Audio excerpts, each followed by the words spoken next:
Menurut saya justru ketika kita punya akidah yang kita pegang, menulis apapun itu hanya alat saja. Jadi kita mau menulis genre apapun, sebenarnya problem akidah itu ada. Mau kita menulis romansa misalnya, pacaran misalnya, berkekasihan gitu.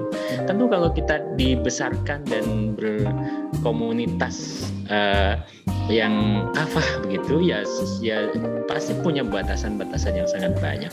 Tapi menurut saya justru ketika kita punya modal itu, kita justru tahu kapan kita meletakkan batasan-batasan akidah itu pada cerita kita.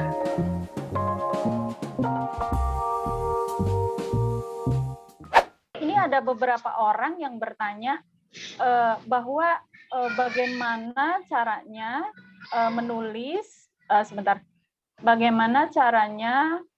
menulis kisah fantasi yang tidak menyinggung akidah, karena kan kalau kisah-kisah fantasi itu biasanya ada menulis tentang makhluk-makhluk gaib, kemudian ada soal reinkarnasi, dan banyak teman-teman yang beragama Islam mungkin merasa, aduh takut nih, bagaimana kalau menyinggung, bagaimana kalau misalnya ternyata itu tuh kategorinya musyrik berarti ya.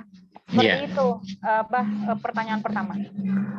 Baik, terima kasih. Itu sudah saya duga sebenarnya, karena saya mengalami hal yang sama ketika menulis Seni Biru pun ada juga kelompok yang mengatakan itu buku itu sesat karena ada sihirnya. Karena tidak baca tentu saja, karena memang ada karakter penyihir tapi di situ kan antagonis dan nanti dikalahkan oleh kebenaran begitu. Dan konsepnya bahkan kalau saya di Seni Biru itu sebenarnya kehebatan para tokohnya itu terjemahan lain dari konsep atau teori kecerdasan majemuk. Jadi sebenarnya tidak ada sesuatu yang mistis atau bagaimana. Tapi batasannya begini menurut saya. Mengapa kemudian saya melakukannya ketika di novel saya itu saya membuat setting 10.000 tahun sebelum Masehi, yang di situ mungkin sudah ada Nur Muhammad tentu saja, tapi kalau kita mendekati agama kita dengan tasawuf ya kita akan mengenal yang namanya Nur Muhammad, tapi kalau tidak mungkin bahkan belum ada sama sekali. 10.000 tahun yang lalu perdebatan sih, mungkin zaman Nabi Musa, atau ada juga yang memang masih Nabi Musa, Nabi Nuh, atau memang sama sekali belum ada para nabi. Nah, saya memang memilih itu karena kebutuhan cerita, karena memang konsepnya ada Atlantis was Indonesia. Tapi di sisi lain memang saya agak nyari aman juga gitu, karena akan di sini ada orang-orang terbang, ada orang yang bisa mengendalikan petir dan lain sebagainya. Tapi prinsipnya semakin ke sini setelah 10 tahun saya mengkaji gitu ya, menurut saya justru ketika kita punya akidah yang kita pegang, menulis apapun itu hanya alat saja. Jadi kita mau menulis genre apapun, sebenarnya problem akidah itu ada. Mau kita menulis romansa misalnya, pacaran misalnya, berkekasihan gitu. Tentu kalau kita dibesarkan dan berkomunitas yang kafah begitu ya begitu. Kalau saya justru ke sana. Jadi tidak ada halangan bagi saya kalau untuk menuliskan itu. Bahkan bicara reinkarnasi misalnya. Ya saya tidak pernah mengambil konsep itu dan kemungkinan memang belum akan pernah gitu. Tapi apakah teman-teman tahu bahwa ada seorang kandidat dokter di Surabaya yang disertasinya itu tentang reinkarnasi dalam Islam. Jadi sebenarnya semua diskusi itu terbuka, Mas. Kita hanya perlu mencari referensi saja. Tapi yang sangat sangat membantu kita untuk menceritakan apapun tanpa ada hambatan itu adalah sudut pandang penulis. Selama sesuatu isu itu dipandang dari beberapa sudut, kalau bahasa Mas Semawan Hasan adalah cover both side, kita melihat, kita menyajikan yang percaya, kita menyajikan yang tidak percaya, maka sudah aman begitu. Karena kita ada di posisi yang netral. Nah, praktiknya bagaimana ya saya harus melihat cerita apa yang teman-teman tulis dulu. Gitu. Jadi jalan tengahnya harus per kasus berbeda. Mudah-mudahan terjawab. Siapa nama dokter? Nanti Japri ya. Ya, boleh nanti Japri atau googling mungkin ya, Mbah ya. Boleh, boleh. Oke, ini saya menambahkan sedikit, sebetulnya tema tentang yang menyinggung-nyinggung akidah ini sudah sempat menjadi perdebatan dulu di NAD ketika kami melempar tema mengenai dunia iblis waktu battle tahun pertama kalau tidak salah waktu itu. Kemudian kami sebagai admin dan panitia akhirnya menyerahkan kepada penulis bahwa silakan tulislah kisah fantasi yang menurut kalian tuh aman aja gitu, karena definisi aman untuk setiap orang saya kira berbeda ya. Seperti Abah tadi katakan bahwa sebenarnya kalau masalah akidah di genre apapun ada gitu untuk ke sana gitu. Nah, seperti itu. Jadi mungkin ya ini adalah diserahkan saja pada kedewasaan teman-teman ya. Kedewasaan masing-masing. Gitu. Betul. Ya, referensi penulis itu yang Betul, menentukan. referensi penulis. Ya. Pertanyaan kedua nih yang banyak sekali ditanyakan. Ini mohon maaf teman-teman, saya cukup pusing karena pertanyaannya banyak sekali. Pertanyaan kedua itu adalah bahkan si Battle ini tuh setiap minggu menulis cerpen ya, Bah ya. Jadi bukan novel. Yeah. Dan setiap minggu ini temanya berganti. Jadi minggu pertama memang fantasi, minggu kedua nanti ganti jadi apa lagi gitu. Nah, batasannya itu hanya 1.500 kata. Jadi cerita pendek. Nah, bagaimana merangkum sebuah kisah fantasi dalam koridor yang begitu terbatas dengan world building yang lengkap? Iya, kalau kita mau mengikuti apa yang tadi saya sampaikan bisa-bisa saja dengan batasan tertentu. Tapi cerpen sendiri, ini kan kita harus diskusi lagi pemahaman cerpen itu apa. Kadang-kadang kan yang penting pendek itu cerpen gitu kan. Padahal kan ya kalau ditanya kepada para sastrawan tidak sesederhana itu. Jadi cerpen itu kalau dianalogikan seperti novel adalah sebuah rumah, maka cerpen itu kamarnya saja, terasnya saja, atapnya saja. Kita tidak perlu memotret keseluruhan rumah. Karena kadang ketika kita memaksakan berbicara banyak hal dalam satu cerpen, itu malah gagal. Dan saya beberapa kali menulis cerpen, tapi saya tidak pernah merasa bagus gitu cerpen saya. Karena saya penulis novel, saya orangnya ngayai, senangnya ngomong banyak begitu. Jadi untuk menulis pendek dengan standarisasi sebuah cerpen yang adiluhung gitu, saya merasa belum sampai ke sana. Tapi bahwa yang jadi pertanyaan adalah cerita batasannya, batasan ya, cerita pendek itu dengan batasan sekian ribu karakter misalnya, saya kira bisa saja. Jadi kita tidak mengejar pemahaman cerpen yang sastrawi gitu, karena kan ini genre-nya saja juga sudah fantasi ya. Ya kita tinggal memilih untuk menyelesaikan berapa pertanyaan dari 7 tadi misalnya. Atau mencoba memberi ending pun tidak masalah. Hanya kemudian kita disederhanakan misalnya. Lagi-lagi saya harus melihat per kasus gitu, karena nanti kan ada di diskusi juga ya, saya mudah-mudahan bisa ikut. Jadi per kasus kita bisa membicarakannya. Tapi yang pasti ketika pemahaman cerpen di sini adalah ceritanya pendek gitu, yang terbatas sekian ribu karakter, saya kira masih aman. Tapi kalau cerpen dalam pemahaman sastrawi memang sulit kita memakai standar ini. Ya, justru di situ sih tantangannya kalau menurut saya. Ya. Pertanyaan berikutnya, ini menarik ini. Jika biasanya kisah fiksi fantastis disertai dengan hal-hal bersifat magis seperti kekuatan super semacam Superman, apakah jika sebuah kisah itu biasa-biasa saja seperti Upin Ipin yang mewujud sebagai buku-buku dan memperbincangkan keseharian buku-buku di perpustakaan, atau cerpen Ogawa Mimei dengan judul Permen Coklat bisa dikategorikan sebagai fiksi fantastis? Saya belum baca loh sejujurnya saya Ogawa tadi. Mungkin ini cuma kalau personifikasi mungkin Mbah, maksudnya personifikasi, jadi kayak tokoh-tokohnya itu bukan manusia yang saya apa namanya ya tangkap. Jadi kayak boneka mungkin seperti Night at the Museum atau misalnya Toy Story misalnya Toy Story gitu, seperti itu. Kalau dengan pemahaman fantastis KBBI tadi saya rasa bisa, tidak ada batasan. Cerita fantastis itu harus punya pemahaman terpisah dari pemahaman katanya yang ada di KBBI. Saya rasa itu masuk juga kategori itu. Tapi Toy Story pun tetap punya alur kan, tetap harus punya. Dan Ipin Upin semuanya ada. Kalau kita perhatikan di Ipin Upin itu semua 7 pertanyaan tadi terjawab. Jadi ini justru menjawab tadi pertanyaan bahwa kalau kita ceritanya cuma pendek bagaimana? Bisa, Upin Upin berapa menit? Tapi kan selesai itu semua. 7 pertanyaan itu terselesaikan. Jadi saya rasa ya tidak harus yang punya ini itu gitu, tidak harus. Meskipun memang ya bergantung kita akan menciptakan karya yang jangkauannya sejauh mana. Tapi Ipin Upin sendiri kan semesta tersendiri. Kampung Durian itu kan, Betul, Kampung tidak Durian ada. Runtuh itu tidak ada. Saya pernah bertanya-tanya waktu ke sana. Tidak ada. Sedo Malaysia itu maksudnya. Ya, Jadi seperti di Malaysia tapi bukan. ya. Pertanyaan berikutnya ini ada beberapa juga. Saya coba rangkum ya. Jadi ada yang bertanya bagaimana caranya menulis kisah fiksi yang tidak masuk ke horor. Jadi maksudnya fantasi tapi malah ininya kecenderungannya banyaknya ke horor atau ke sejarah karena ada dasar kedaerahan.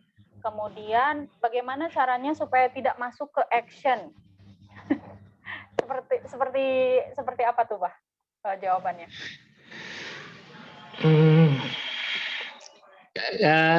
Ini karena bukan pertanyaannya tadi itu, ini kan lebih ke saya ingin menulis tapi saya tidak ingin nulis ini gitu.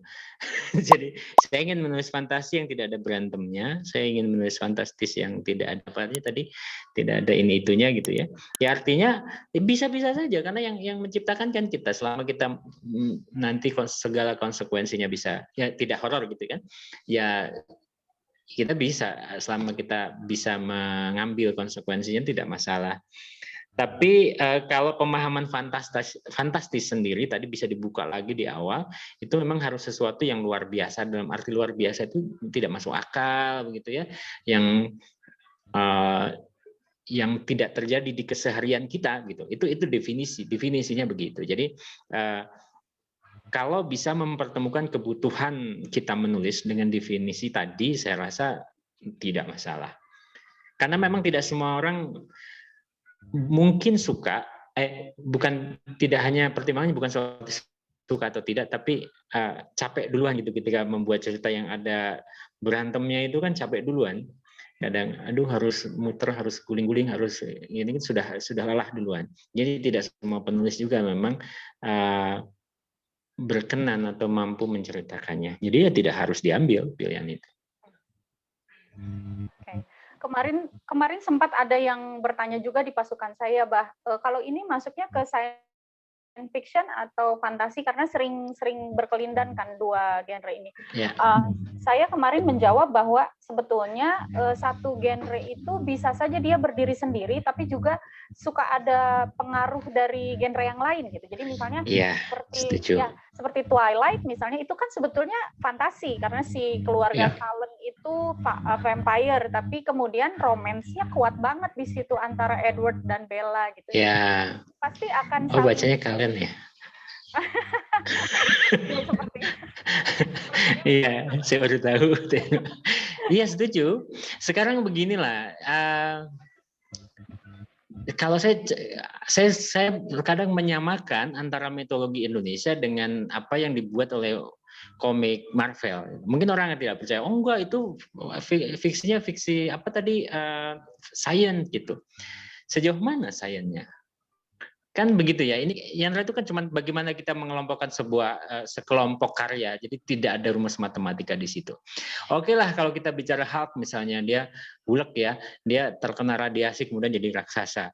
Kemudian Captain America dia kena radiasi kemudian jadi berotot gitu. Tapi bagaimana dengan Thor? Thor itu jelas dewanya orang Viking gitu loh.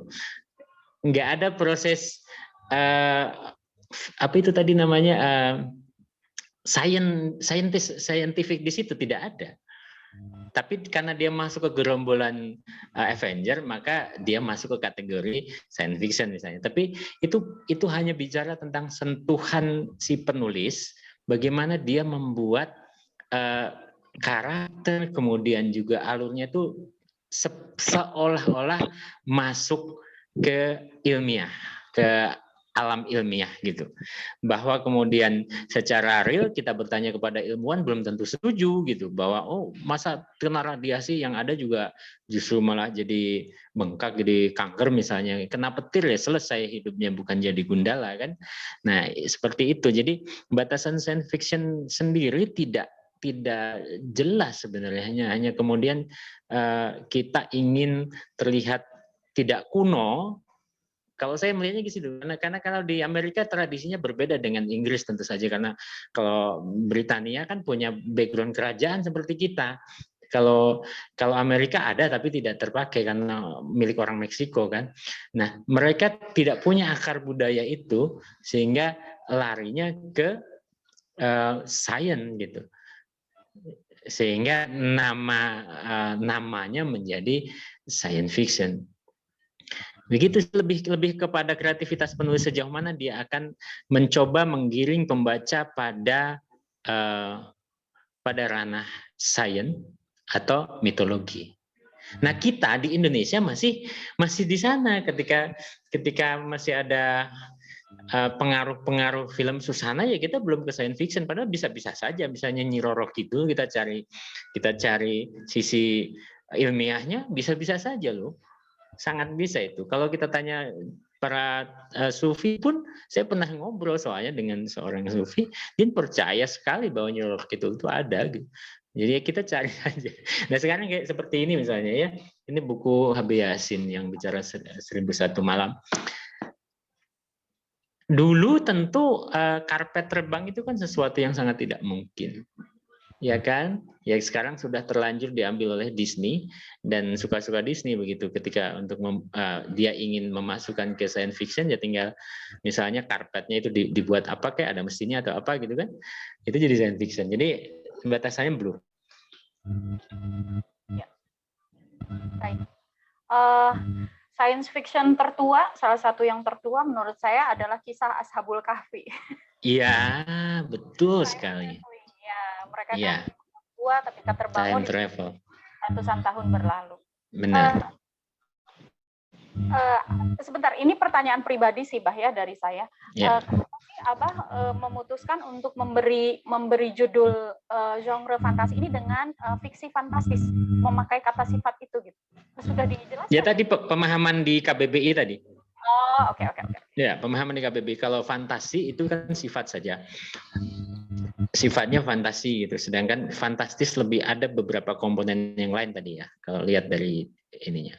Beberapa ahli bahasa, ya misalnya Bambang Trimansyah gitu ya, editor Indonesia yang terkenal beliau itu. Beliau juga lebih cenderung menyebut fantastis, bukan fiksi fantasi. Karena memang sifatnya ya. Ya. Ya. Selanjutnya, ini menggelitik sekali pertanyaannya dari Enrico. Mohon maaf teman-teman, dari tadi saya lupa menyebutkan nama karena memang digabung-gabung tadi pertanyaannya ya. Pertanyaan dari Enrico adalah, saya pernah membaca, beliau pernah membaca katanya ada orang menulis bahwa ketika kita menulis kisah fantasi, riset tidak dibutuhkan. Mungkin karena semuanya bisa dibuat-buat gitu ya, karena ada world building dan sebagainya. Itu gimana, Bah? Kalau bicara bisa atau tidak, bisa kita menulis apapun tanpa itu bisa. Hanya memang sebenarnya esensinya tidak. Kita menuliskan itu kan sebenarnya mengungkapkan apa yang pernah kita baca. Ya kan? Ada beberapa yang tidak perlu lagi melakukan riset karena dia sudah melakukan itu, hanya dia tidak merasa mungkin. Kalau saya termasuk yang mementingkan pre-writing. Saya penulis yang mementingkan proses riset gitu. Saya menulis, dulu pernah saya sampaikan, saya menulis mungkin 1,5 bulan begitu, tapi risetnya bisa bertahun-tahun, bisa sampai 10 tahun bahkan.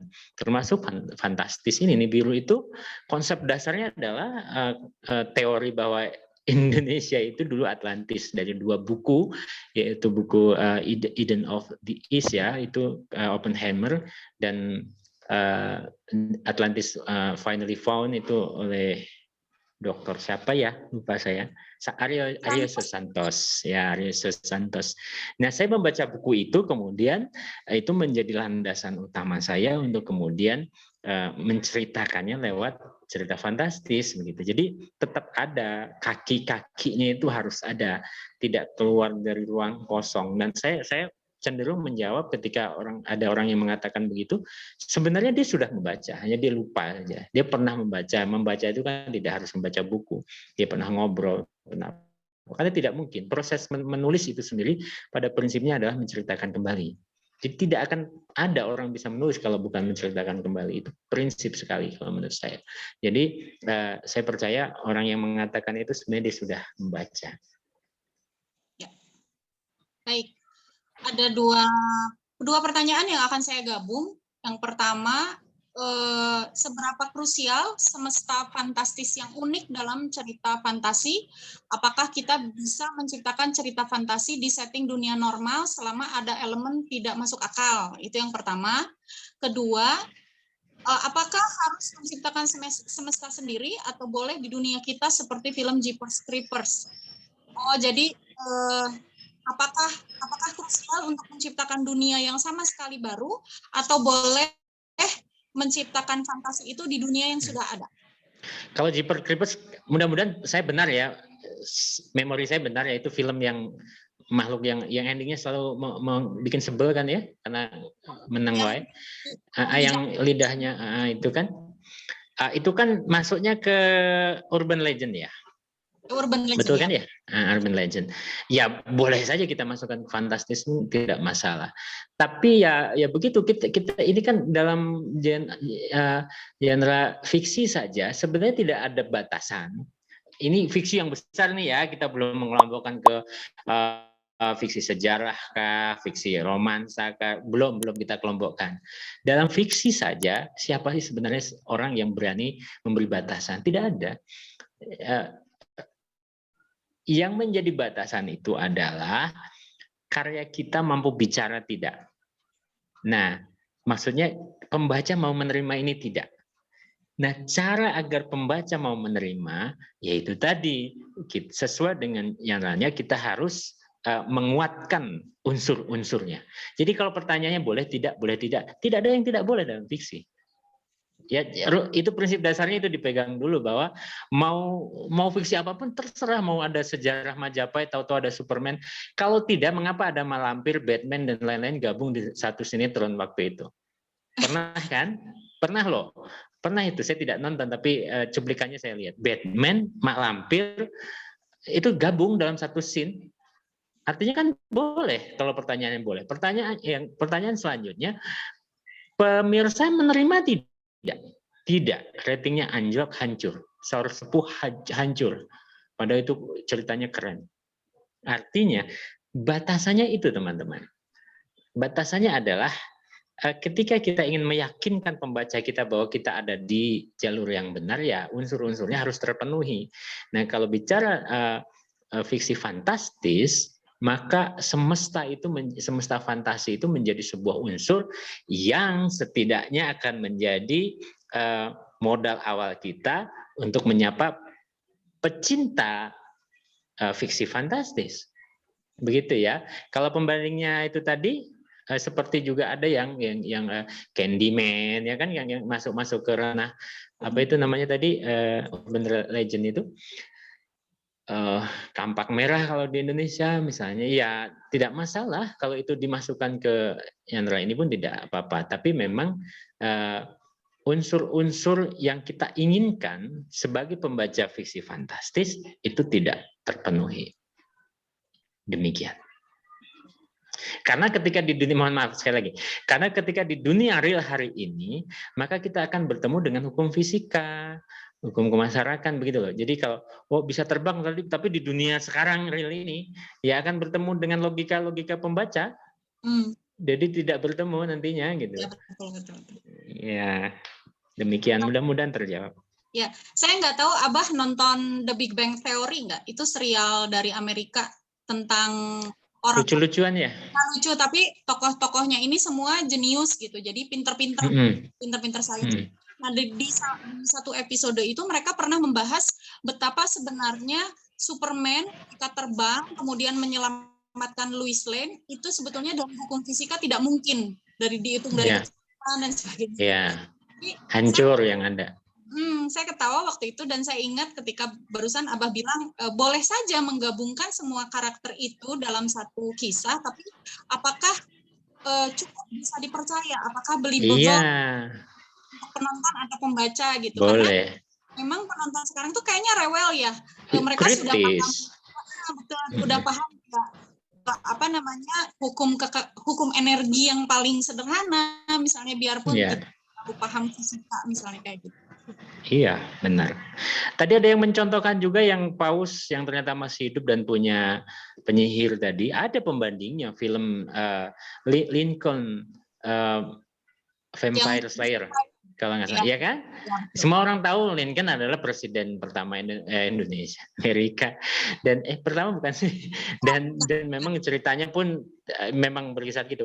Dia kalau saya memasukkan itu bahkan bukan fantastis juga, tapi dia di carangan. Kalau saya mengatakan carangan itu fiksi sejarah yang fiksi sejarah kan terbagi dua. Ini kalau para kritikus sastra ya mengatakan ini fiksi sejarah ada dua. Ada yang memang sejarah, yang kedua adalah carangan. Carangan itu kita masuk ke dalam celah sejarah kemudian menciptakan cerita baru yang juga tidak bisa dibuktikan atau ditampik begitu ya. Nah, Lincoln sebagai pembantai itu kan ya mau dibuktikan juga susah, enggak dibuktikan juga enggak. Ada lagi pertanyaan tadi sepertinya? Saya ingin memberikan kesempatan kepada yang hadir di sini untuk raise hand, untuk ngacung. Barangkali ada yang mau bertanya langsung nih kepada Abah, karena takutnya waktunya juga nggak keburu. Mas Yota Hamzah yang pertama. Silakan Mas Yota, langsung dinyalakan saja. Assalamualaikum warahmatullahi wabarakatuh. Kedengaran suaranya? Saya takut suaranya putus-putus juga. Enggak, bagus suaranya. Malah putus. Bagus. Perkenalkan, saya Hamzah dari Sidoarjo. Ini saya tergelitik tentang ini ya. Kita mengangkat apa ya? Indonesia kan banyak sekali cerita-cerita rakyat maupun cerita-cerita urban yang secara ininya bisa jadi bahan baku untuk tulisan fantasi. Kebetulan saya termasuk yang terjun langsung di lapangan tentang sejarah. Ada beberapa ini yang menarik, bahwasanya beberapa daerah ada memiliki kesamaan sejarah, dalam artian mungkin tokohnya beda tapi inti ceritanya sama. Nah, yang ingin saya tanyakan, apakah kita bisa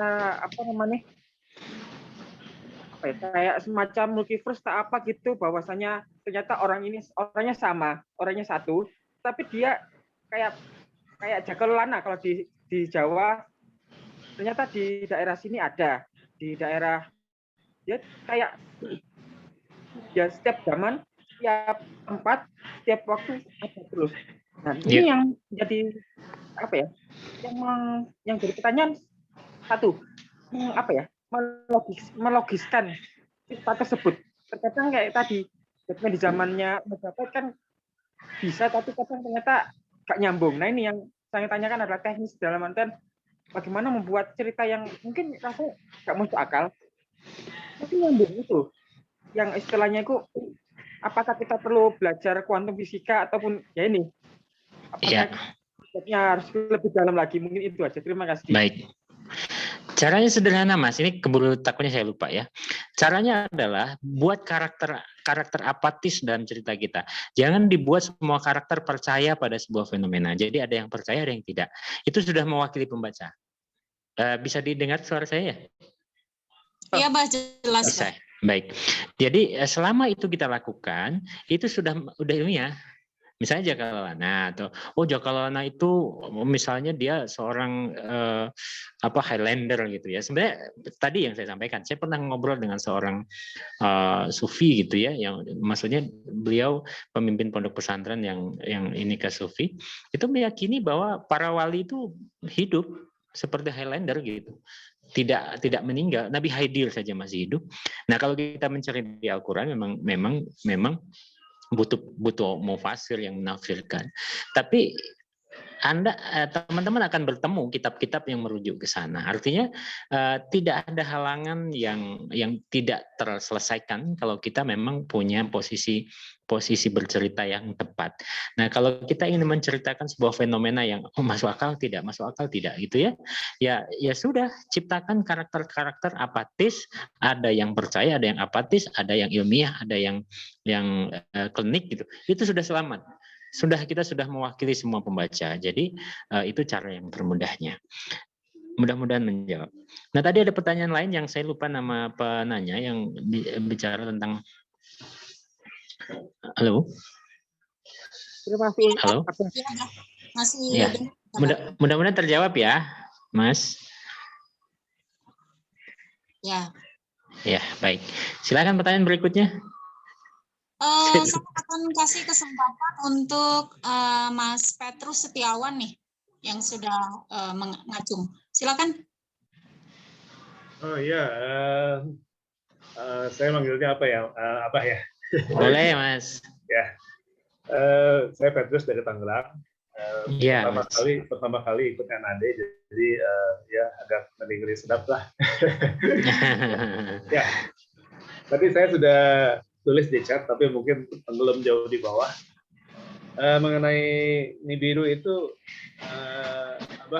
melakukan risetnya bagaimana ya?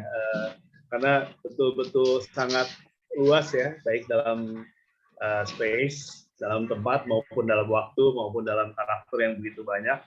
Jadi saya terkagum-kagum bagaimana cara melakukan risetnya gitu. Padahal waktu itu 12 tahun yang lalu ya.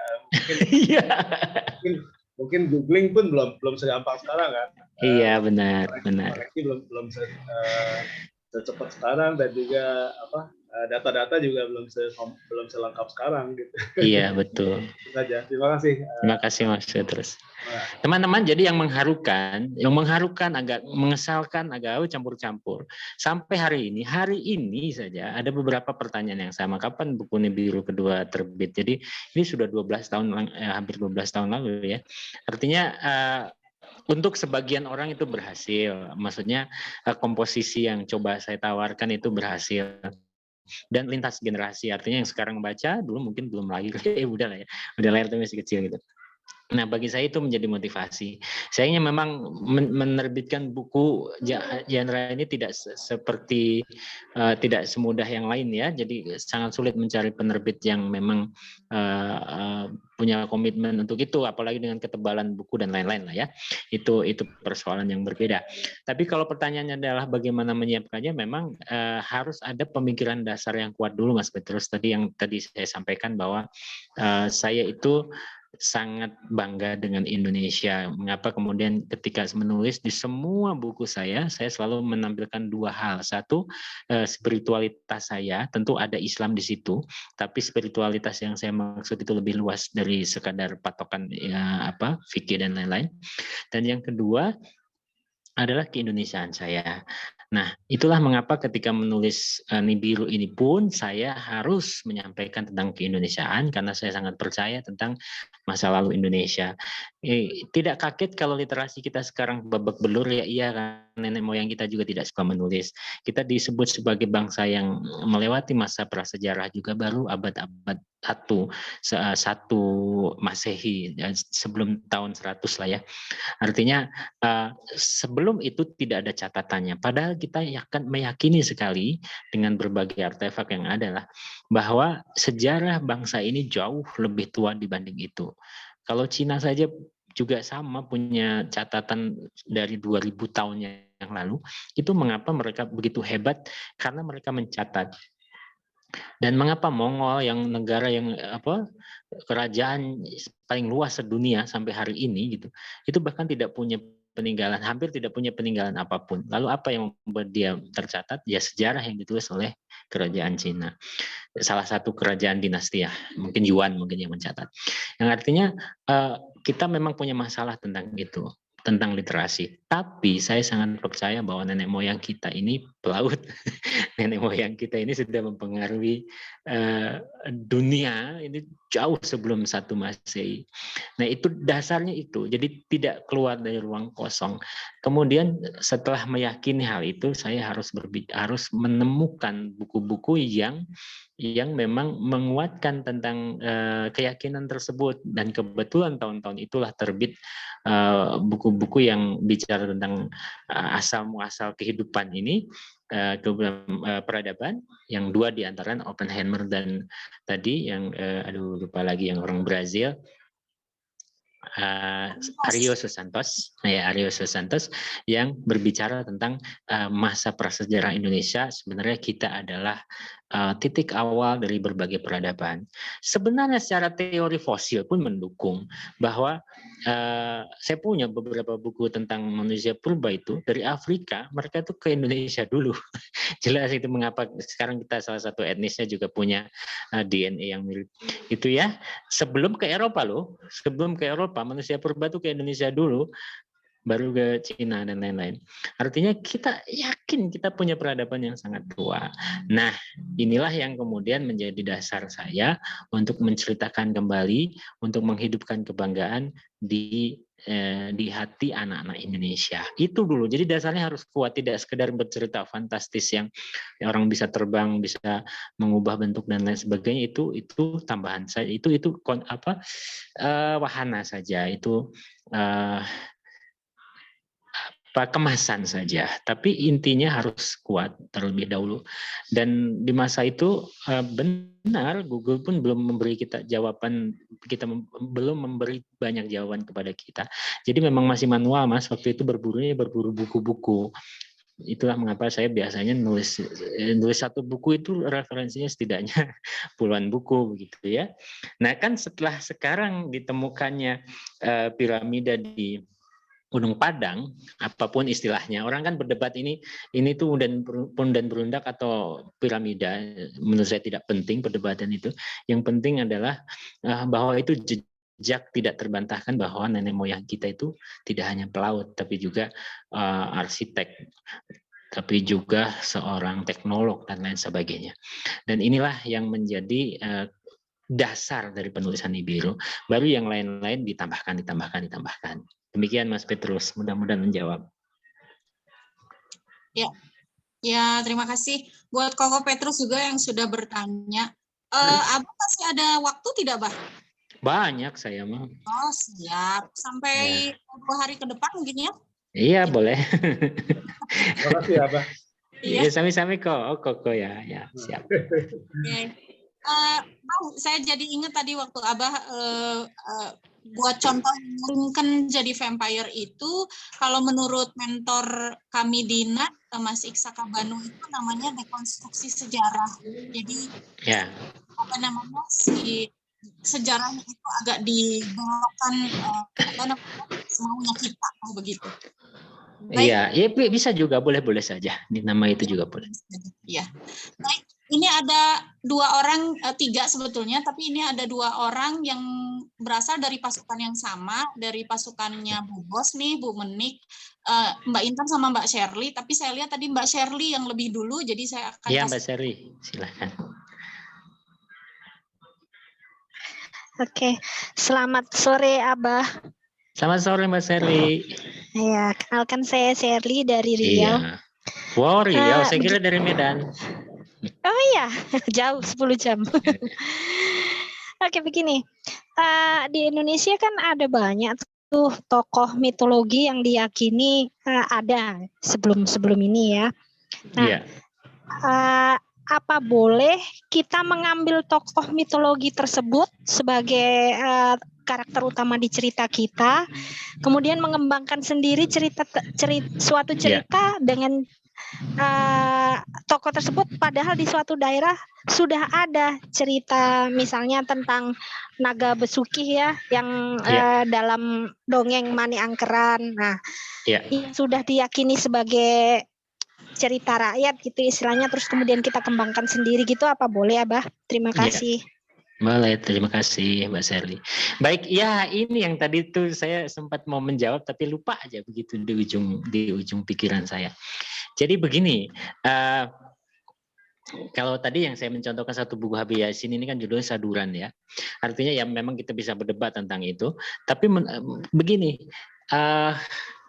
apa yang tadi disebut sebagai rekonstruksi, saya rasa juga bisa berlaku di sini. Sekarang kita lihat, apa sih batasannya sesuatu yang sudah dianggap sebagai sebuah mitologi yang tetap gitu, kemudian kita ubah, boleh tidak, kemudian sejauh mana kita ubah. Pertama, prinsip dasar fiksi yang tadi saya sampaikan. Fiksi itu sebebas kita, yang penting kita bisa mempertanggungjawabkannya. Mempertanggungjawabkannya itu artinya jadi lebih baik lah gitu secara kreatif. Karena pertanggungjawaban di situ tidak akan bicara tentang hukum misalnya atau yang lain, tidak, tapi lebih pada kreatif. Tidak ada yang akan misalnya tersinggung kemudian menuntut kita pencemaran nama baik Nyi Roro Kidul, itu kan tidak mungkin gitu. Jadi ya pada dasarnya kita menciptakan sesuatu, merekonstruksi apa yang sudah ada, tapi bisa menjadi lebih baik. Ini sudah sangat biasa dilakukan. Ya, mungkin bisa masuk kategorinya saduran. Misalnya kalau di luar negeri, sejak kapan sih ada istilah princess itu kan karena Disney saja. Sebelumnya kan mereka berdiri sendiri. Dan kisah-kisah princess itu semuanya tragis sebenarnya kalau kita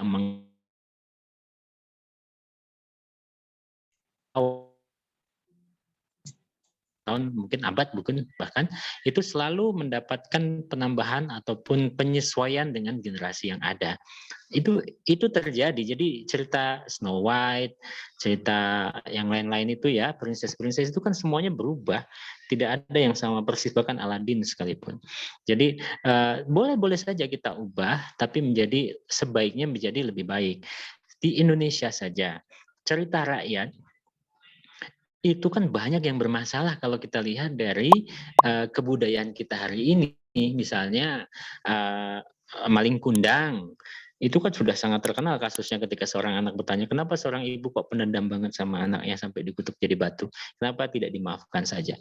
Artinya kan kita bisa, kalau di sekolah saya, karena kita mengelola sebuah sekolah SD alam, cerita-cerita rakyat itu kita ubah. Guru kita beri tantangan untuk mengubah cerita-cerita rakyat yang sudah terkenal agar menjadi lebih edukatif gitu. Termasuk yang tadi apa itu tadi, maling kundang, kemudian juga kasus incest di Tangkuban Perahu misalnya, Sangkuriang itu jelas arahnya ke incest loh. Kemudian Timun Mas itu ke pedofili kan. Jadi kita punya hak untuk kemudian secara kreatif mengubah cerita yang sudah terkenal itu punya ending yang lebih baik, punya alur yang lebih baik. Kalau di luar negeri misalnya ada salah satu versi Cinderella yang dibintangi oleh Drew Barrymore, itu sepenuhnya berbeda dengan Cinderella yang dikisahkan di film-film yang berbeda. Jadi sangat sah menurut saya untuk kemudian kita secara kreatif mengubah sesuai dengan kebutuhan kita. Saya rasa itu berlaku juga untuk berbagai mitologi tadi. Asal tentu niatnya dari awal memang kita ingin membuat lebih baik. Jadi tidak, kalau itu memang berkaitan dengan sebuah identitas kesukuan, tentu kita harus punya kebijaksanaan itu kebijaksanaan kita lah. Tapi saya rasa tidak akan punya konsekuensi yang lebih dibanding sekadar kritikan. Kecuali kita membawa sukunya. Misalnya Mandalika, Putri Mandalika kan sangat terkenal di Lombok misalnya. Kemudian kita menceritakan dengan memojokkan kelombokannya, bukan Mandalikanya. Nah itu mungkin orang Lombok tersinggung. Tapi selama tidak, saya rasa tidak masalah. Iya. Baik. Terima kasih ya, Mbak. Iya. Sama-sama Mbak Sherly. Saya akan kasih kesempatan untuk Mbak Diana Kusumawati, silakan. Assalamualaikum warahmatullahi wabarakatuh. Selamat sore teman-teman. Salam kenal. Abah, izin bertanya. Ya udah dikasih izin sih ya. Ini tadi bicara soal untuk menjadikan fiksi fantastis itu, tolong dibetulkan kalau salah, saya nangkapnya gini soalnya. Untuk memperkuat itu, maka ciptakanlah karakter yang apatis, jadi antara percaya, nggak percaya gitu ya kan. Ada yang percaya, ada yang nggak percaya gitu. Terus saya tadi agak kurang bisa ngikutin, terus kalau dunianya sendiri udah nggak nyata, maksudnya jadi ketika kita menciptakan ceritanya itu udah bukan nyelip di dunia nyata, tapi kita menciptakan semesta tersendiri gitu kan, di mana setiap tokohnya udah hidup di situ, sudah hidup di dunia itu. Maka di sebelah mana akan ada karakter yang percaya nggak percaya gitu loh. Itu yang pertama. Yang kedua kemudian masih berhubungan sama yang tadi. Kalau ini kan mohon maaf sebelumnya, ini kan kalau saya kok nangkepnya masih bicara cerita yang agak panjang ya. Terus kalau relate-nya nanti ke battle ini, menyiasatinya untuk ke cerpen atau cerita mini itu gimana ya? Karena otomatis kan nanti akan lebih pendek gitu loh. Itu masih boleh nanya lagi nggak, Bu Irma? Masih boleh dilanjut nggak? Boleh sih. Itu mah nanti yang akan kesal bukan saya tapi apa. Maaf ya Abah. Terus tadi saya soalnya mencatat beberapa bahwa fiksi sejarah itu ada yang murni fiksi sejarah. Saya nangkepnya kalau fiksi sejarah itu berarti kayak semacam The Other Boleyn Girl, bahwa tokoh sejarahnya udah ada, tapi kemudian kita menciptakan cerita berdasarkan apa yang udah ada gitu kan. Terus ada carangan di mana kita menyelipkan tokoh. Terus kita ngambil batasan antara biografi sama fiksi sejarah yang kita emang murni fiksi sejarah. Itu karena saya agak bingung di situ. Tak khawatirnya nanti kita malah jadi mepet ke terlalu biografi, atau malah nanti buat orang bertanya, loh mana nih yang benar, yang di versi cerita atau yang ini, karena mungkin ada terlalu banyak kemiripan atau gimana gitu ya.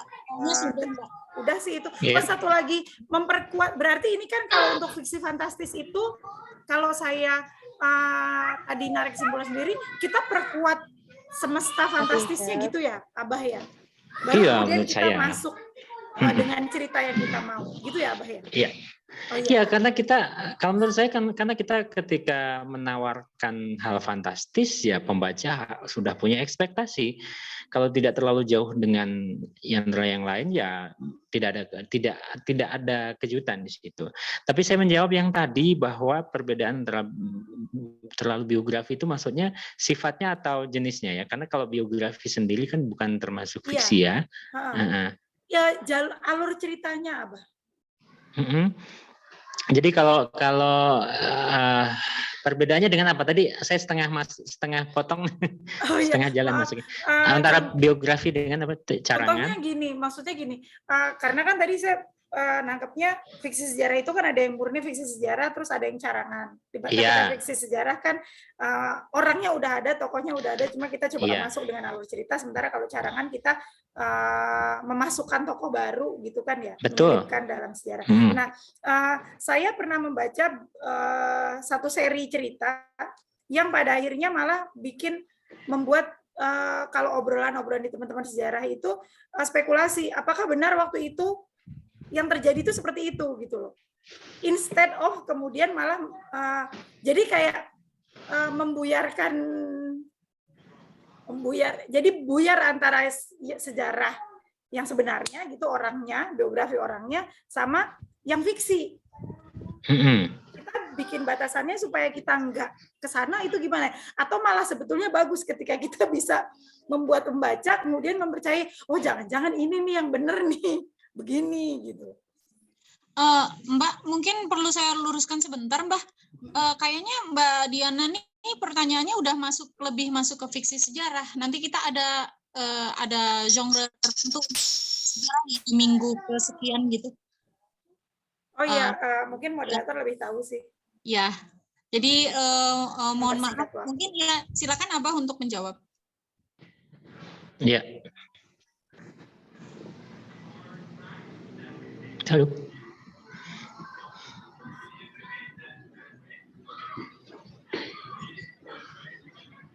Apa masih dari sebelah mana?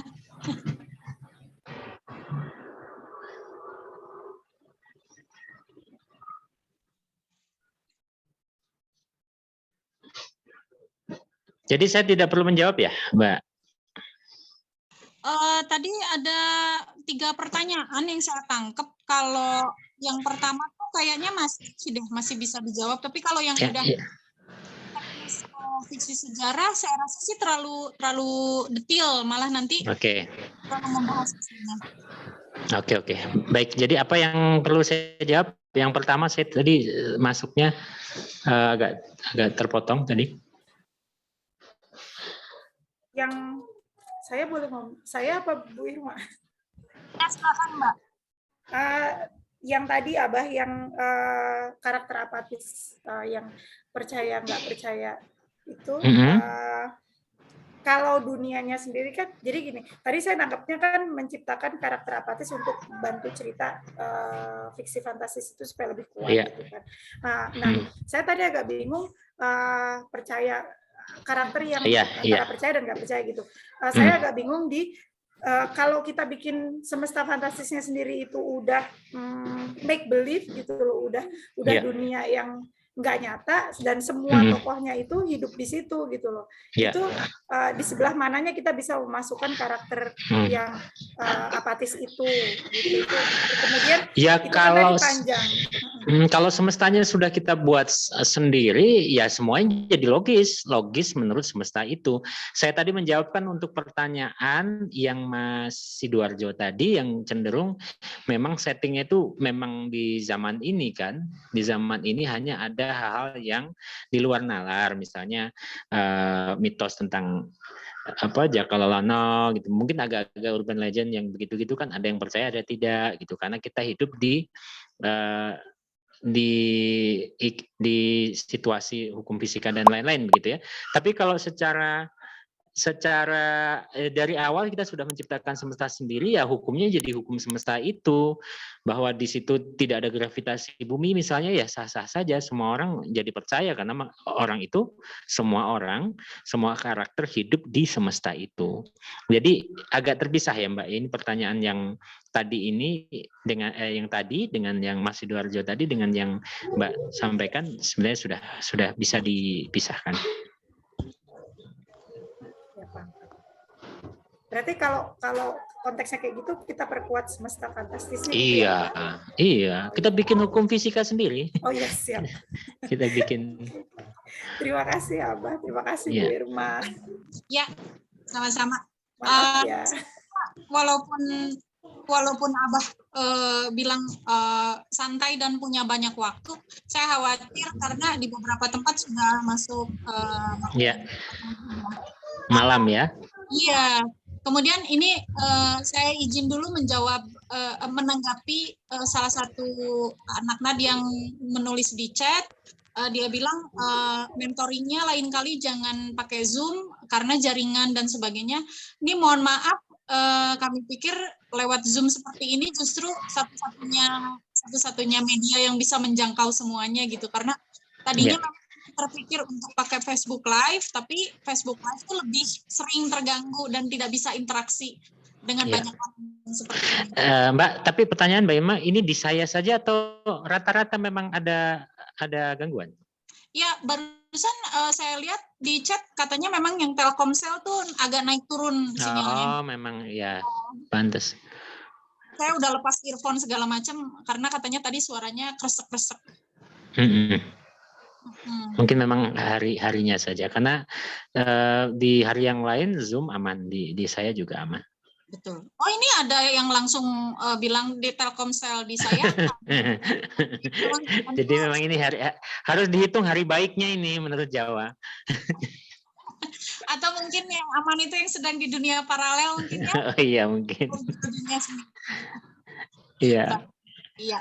Nah, teman-teman tidak usah khawatir karena nanti hari Selasa insya Allah kita akan bertemu lagi dengan Abah karena Abah sudah bersedia untuk berdiskusi masalah ide cerita ya Bang, khusus untuk tema fantasi, untuk genre. Itu di Facebook ya? Itu nanti di Facebook, boleh di Facebook. Oke. Tapi saya harus kasih warning nih sama Abah untuk bersabar dan siapkan banyak cemilan serta kopi karena anak-anak semua. Siap. Oh ya, satu lagi nih, satu lagi. Ini saya sering-sering banget saya sampaikan, tapi mudah-mudahan memang belum pernah dengar. Ini bisa didengar yang saya sampaikan? Ya. Jadi halangan penulis itu ada dua, teman-teman. Yang satu itu mentok karena kurang baca sebenarnya, itu mentoknya itu karena itu. Terus yang kedua kritik. Saya sangat sering dikirimi macam-macam oleh teman-teman, itu tolong dikritik, ini kita mau lomba atau mau dikirim ke penerbit dan lain sebagainya. Tapi orang-orang ini sebenarnya tidak siap dikritik. Mereka ingin dibesarkan hatinya. Nah, masalahnya kalau sudah begitu, tampaknya berat jadi penulis, karena ya memang harus babak belur, itu benar sekali. Jadi harus dua hal tadi. Satu, harus lepas dari writer's block. Yang kedua adalah jangan berhenti karena dikritik. Terima kasih. Ya, sama-sama. Nah, barusan ketika Abah bilang harus banyak membaca tuh, saya lihat Abah langsung ketawa karena pasti anak-anaknya tuh hafal banget. Saya termasuk orang yang selalu cerewet sama anak-anak, baca karena dengan begitu tulisanmu akan semakin bagus dan bagus. Perbedaan tulisan bagus dan yang belum bagus itu sebetulnya ditentukan dari banyaknya bacaan dan referensi yang kita punya. Kemudian betul harus mau dikritik, harus mau merendahkan ego ya, harga dirinya jangan dipasang terlalu tinggi sebab kita ini bukan siapa-siapa, masih belajar menulis semua orang ya. Jadi jangan terlalu percaya diri. Ya, lebih baik tahu diri aja kalau tulisan itu memang ya masih segitu-gitunya. Jadi kalau dikritik sama orang ya diterima-terima saja. Gitu mungkin. Baik, terima kasih teman-teman. Terima kasih kepada Abah yang sudah memberikan. Sama-sama Mbak Irma, teman-teman semuanya. Makasih. Begitu. Seru hari ini.